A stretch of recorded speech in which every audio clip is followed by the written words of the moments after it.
அனைவருக்கும் வணக்கம். Option tricky trade channel மூலியம் உங்களை சந்திப்பதில் மிக்க மகிழ்ச்சி அடைகிறேன். நான் உங்கள் சந்தோஷ். நான் செபியில் பதிவு பெற்ற பங்கு ஆலோசகர் கிடையாது. இது பயிற்சிக்கான வீடியோ. எந்த பரிந்துரையும் நாம் வழங்குவது இல்லை. நிறைய பேர் வந்துட்டு நிஃப்டி பேங்க் நிஃப்டியோட ஹிஸ்டாரிக்கல் டேட்டா எப்படி பார்ப்பது அப்படிங்கிற கேட்டே இருந்தாங்க. அதற்காக இந்த வீடியோ, இந்த காணொளி.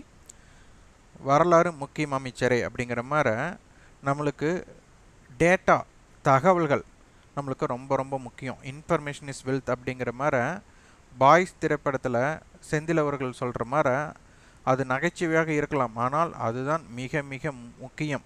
நம்ம கிட்ட என்னென்னா இன்ஃபர்மேஷன் இருக்காது, அதுதான் மிக மிக பின்தங்கிய ஒரு வர்த்தகமாக அமைந்துடும். நம்மளுக்கு ஒரு டேட்டா இருக்கணும், அதனை பற்றி வரலாறு நம்மளுக்கு தெரியணும்.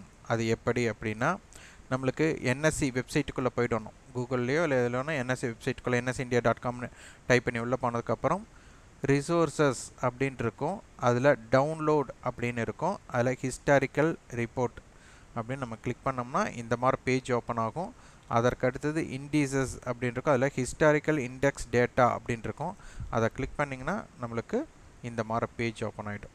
இந்த மாதிரி பேஜ் ஓப்பன் ஆனதுக்கப்புறம் நம்மளுக்கு இந்த செலக்ட் அப்படிங்கிறதுல ஈக்விட்டி, ஃபிக்ஸட் இன்கம், மல்டி அசட்னு இருக்கும். இல்லை ஈக்விட்டி நம்ம செலக்ட் பண்ணிவிட்டு அதற்கப்புறம் நம்மளுக்கு நிஃப்டி வேணும், Nifty, bank Nifty, auto sector என்ன வேணாலும் தேர்ந்தெடுக்கலாம். இப்போ நான் நிஃப்டி தேர்ந்தெடுக்கிறேன். நான் இப்போ ஒரு வாரத்தோடது போடுறேன். இங்கே சப்மிட் கொடுத்துட்டா போதும், நம்மளுக்கு அதனுடைய டேட்டா நம்மளுக்கு கிடைத்திடும்.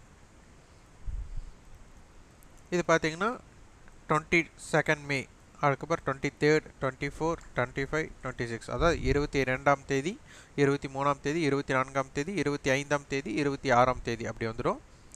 இந்த ஓப்பன் அப்படிங்கிறது பார்த்திங்கன்னா நம்மளுக்கு என்ன அப்படின்னா, காலையில் நம்மளுக்கு சந்தை ஆரம்பமானவுடன் ஏற்படும் முதல் வர்த்தகம், அதுதான் ஓப்பன். அது வந்துட்டு 9:15க்கு நம்மளுக்கு ஆரம்பமாகும். ஆனால் ப்ரீ ஓப்பன் மார்க்கெட் அப்படிங்கிறதுனால அது 9 மணியிலிருந்து 9:07 வரை நம்மளுக்கு வேரியேஷன் இருக்கும், மாறுபட்டு இருக்கும். 9:07லிருந்து 9:08க்குள் நம்மளுக்கு உறுதி செய்யப்பட்டுவிடும் எந்த விலைக்கு நம்மளுக்கு ஆரம்பமாக போகிறது என்று. அதாவது ஸ்பாட் மார்க்கெட், அதாவது கேஷ் மார்க்கெட் நம்மளுக்கு வந்து உறுதி செய்துவிடும். ஆனால் ஃபியூச்சர் வந்து நம்மளுக்கு அதற்கு பின் தான், நம்மளுக்கு ஆரம்பமான பின் தான் தெரியும், அதற்கு முன்பே நம்மளுக்கு தெரியும். ஹை அப்படிங்கிறது வந்து பார்த்திங்கன்னா நம்ம என்ன ரேஞ்ச் எடுக்கிறோம், டே எடுக்கிறோமா, மந்த் எடுக்கிறோமா, வீக் எடுக்கிறோமா, இயர்லி எடுக்கிறோமா. அப்போ இந்த டே எடுக்கிறோம்னா அந்த டேயில் நம்மளுக்கு இருக்கிறதுலையே அதிகபட்சமான விலை தான் ஹை. லோ அப்படிங்கிறது பார்த்திங்கன்னா குறைந்தபட்ச விலை. க்ளோஸுங்கிறது அன்றைய தினத்தில் 3:30 மணிக்கு ஏற்படக்கூடிய முடிவுறும் ப்ரைஸ்.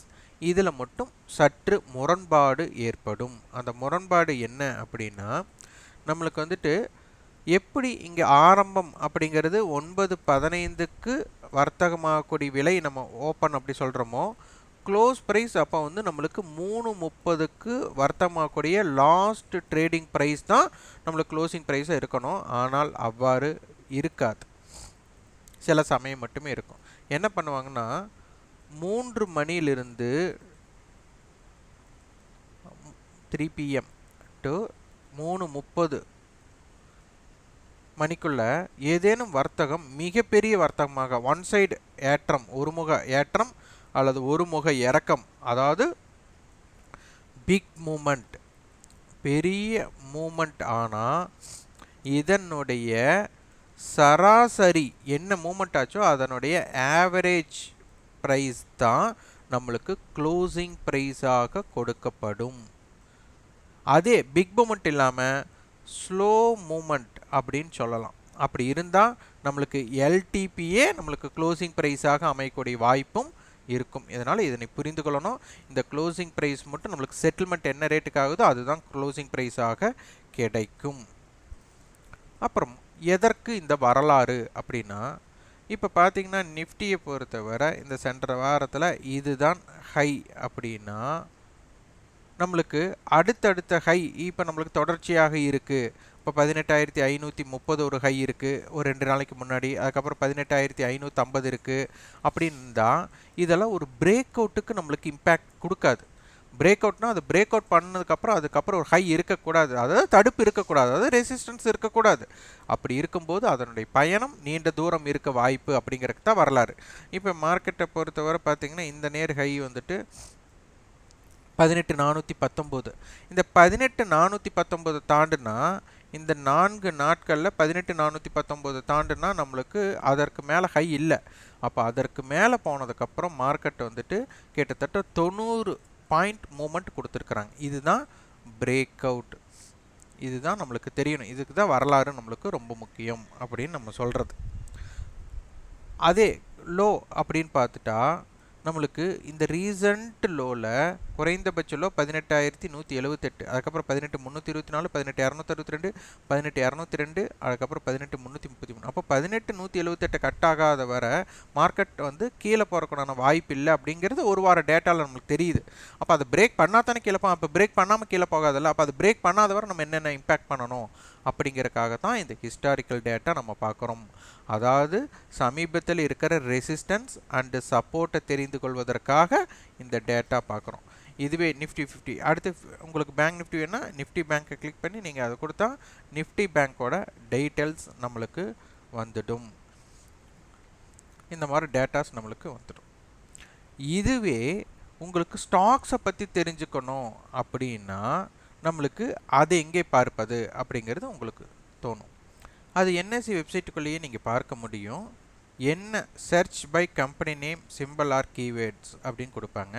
இப்போ நான் ரிலையன்ஸை தெரிஞ்சுக்கணும் அப்படின்னா ரிலையன்ஸ்னு டைப் பண்ணாலே எனக்கு அதோட லிஸ்ட் அவுட் கிடச்சிடும்.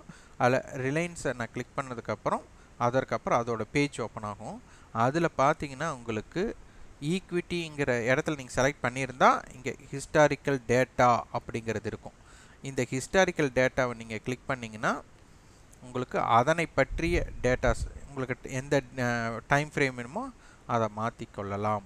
அதுக்கு அடுத்து வந்துட்டு இதோட ஆப்ஷன் செயினை பார்க்கணும். இந்த டெரிவேட்டிவ்ஸை கிளிக் பண்ணி அதற்குள்ளே வந்துட்டு ஆப்ஷன் செயின் நீங்கள் பண்ணிங்கன்னா அதனுடைய கால் புட்டோட டேட்டாஸ் நம்மளுக்கு கிடச்சிடும். அப்போது நம்மளுக்கு வரலாறு பார்ப்பது ரொம்ப முக்கியம். அதை எப்படி எளிமையாக பார்க்கணும், அதுவும் என்எஸ்சியில் எப்படி பார்க்கணும் அப்படிங்கிறத சொல்லிட்டோம். இதனை பற்றி ஏதேனும் உங்களுக்கு டவுட்ஸ் இருந்தால் ஃபீட்பேக்கை கமெண்ட் பாக்ஸில் பதிவு பண்ணுங்கள். அதற்காக இன்னொரு காணொளி வழங்கப்படும். இந்த வீடியோ உங்களுக்கு பயனுள்ளதாக இருந்தால் லைக் பண்ணுங்கள், ஷேர் பண்ணுங்கள், சப்ஸ்கிரைப் பண்ணுங்கள். கண்டிப்பாக உங்களோட ஃபீட்பேக்கை கமெண்ட் பாக்ஸில் பதிவு பண்ணுங்கள். நன்றி, வணக்கம்.